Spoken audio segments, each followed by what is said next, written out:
Mantan kiper Arema FC, Adilson Maringa gagal reuni saat laga uji coba Arema FC vs Bali United di Stadion Kapten Iwayan Dipta Bali, Minggu, tanggal 18 Juni tahun 2023. Meski gagal reuni di lapangan, Adilson Maringa bertemu jajaran tim pelatih dan pemain Arema FC di bench Arema FC.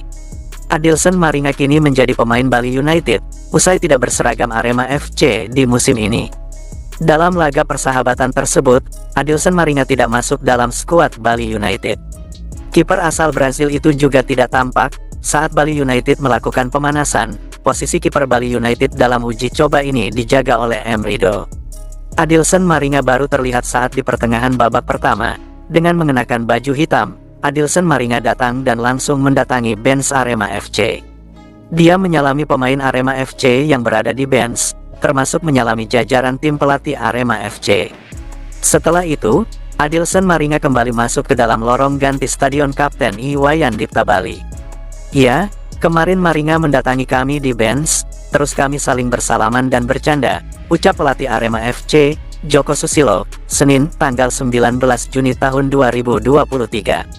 Sementara, slot pemain asing Arema FC belum juga komplit, menjelang kick-off Liga 1 2023-2024 yang tinggal menghitung hari. Sejauh ini, Arema FC baru mengontrak 3 pemain asing, yaitu Ichaka Diarra asal Mali, Charles Lokolingwe asal Australia, dan Gustavo Almeida asal Brasil. Arema FC sempat menjalin kesepakatan dengan mantan pemain timnas U23 Kamerun, Andre Zanga. Namun, sang pemain yang sudah tiba di Malang urung tanda tangan kontrak, karena dinyatakan gagal tes medis.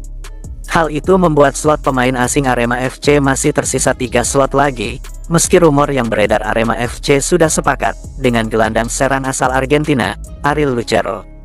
Mereka dianggap terlalu lamban dalam melakukan perburuan pemain asing untuk menghadapi kompetisi musim depan. Manajer tim Arema FC, Wibi Dwi Andreas, angkat bicara dan menjelaskan bahwa manajemen klub memiliki standar tinggi dalam perekrutan pemain asing musim ini. Manajemen tak ingin mengulang kesalahan musim-musim sebelumnya, yang ibarat membeli kucing dalam karung ketika melakukan perekrutan pemain asing.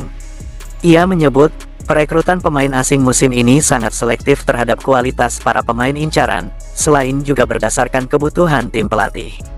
Hal ini membuat Arema FC menerapkan kebijakan transfer merekrut pemain asing berkualitas dan pemain lokal yang sesuai dengan kebutuhan tim. Meski banyak mendatangkan pemain dari tim-tim Liga 2, Wibi Dwi Andreas memastikan rekrutan anyar tersebut memiliki kualitas.